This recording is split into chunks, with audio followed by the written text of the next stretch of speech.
posicionamientos tiene la palabra el senador Emilio Álvarez y Casa.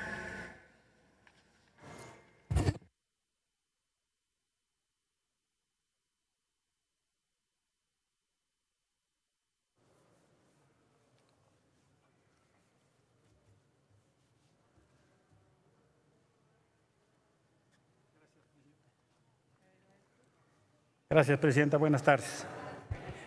La autorización para la salida de las tropas al Festival Internacional de Música Militar Torres Paskata 2020 en Moscú, en Rusia, me parece una llamada de atención y un muy pertinente momento para advertir sobre un fenómeno mayor respecto a lo que está sucediendo del uso de las Fuerzas Armadas en este momento. Por supuesto que las Fuerzas Armadas son las instituciones públicas mejor evaluadas y que eso tiene una discusión mayor. Y le voy a pedir, Presidenta, si es usted tan amable, de solicitar a la Secretaría que lea el artículo 129 constitucional, si es usted tan amable, Presidenta. Le pedimos a la Secretaría que pueda dar lectura al artículo que ha mencionado el senador.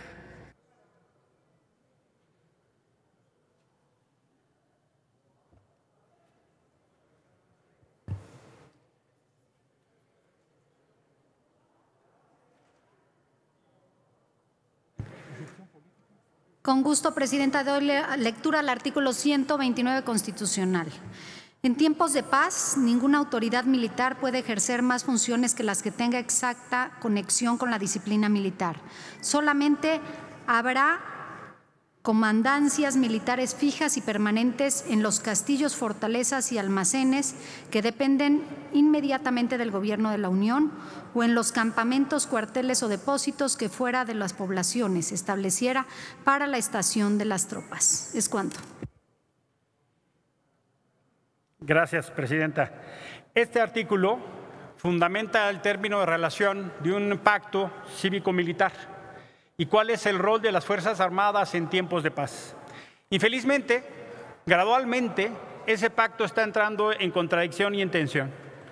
Gradualmente estamos viendo que se están tomando decisiones que llevan a las Fuerzas Armadas de este país a desempeñar funciones que no le corresponden, incluso contraviniendo también las propias palabras y ofertas, promesas que hizo el presidente de la República en su campaña, donde ofrecía que en 6 meses los militares regresarían a sus cuarteles.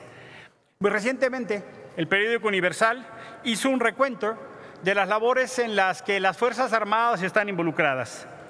En control de puertos y aduanas, recientemente anunciado, en la construcción del Aeropuerto Internacional Felipe Ángeles. Por cierto, nos comunicaron los militares que las ganancias de la administración de ese aeropuerto van a ser para la Sedena.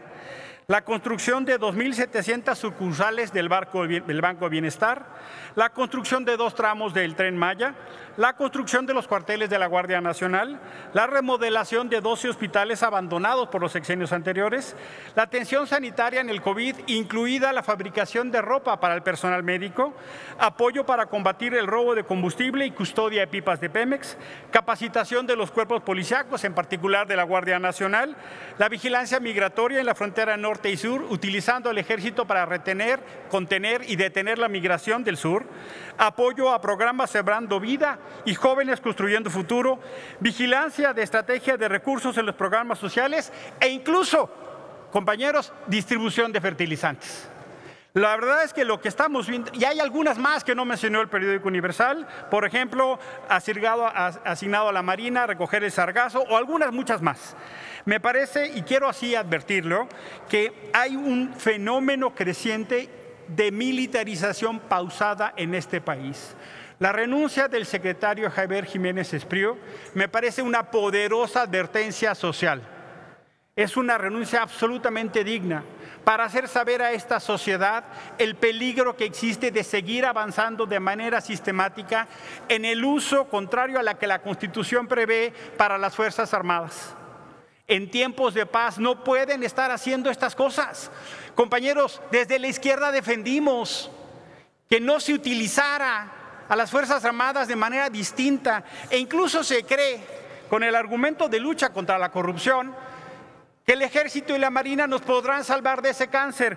Se olvidan ejemplos como los de Jesús Gutiérrez Rebollo. Ya se les olvidó a Jesús Gutiérrez Rebollo, ya se les olvidó Arturo Acosta Chaparro, ya se les olvidó Eduardo León Trawitz. Esos son ejemplos de altos mandos involucrados en clarísimos casos de corrupción. No basta el uso de la Marina y el Ejército para combatir la corrupción. Y por eso me parece indispensable advertir sobre este tema, compañeros. No podemos luego como sociedad voltear a ver y decir, ¿y cómo pasó este fenómeno?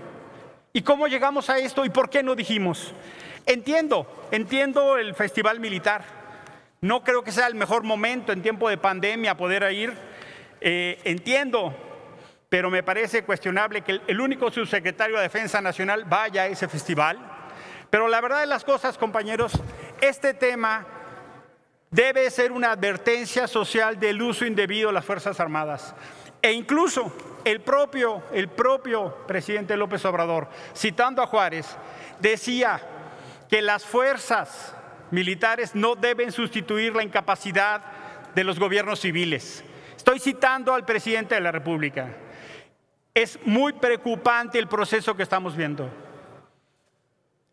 En ese sentido, yo me voy a abstener en esta votación porque quiero mandar un mensaje. Compañeros, no podemos, además de todo lo que está pasando en materia de la Guardia Nacional, en materia de la militarización, en materia del acuerdo que contravino el acuerdo de las fuerzas políticas aquí representadas para poner la regulación de la Guardia Nacional, en materia de cómo debería ser la intervención de las Fuerzas Armadas. Lo dijo la Corte Interamericana en el caso de Nitza Paola y otros. Y ese acuerdo no ha sido hoy respetado. Termino, Presidenta. Estamos viendo un gradual proceso de militarización y quiero advertir sobre eso. Muchísimas gracias, senadora presidenta. Gracias, senador.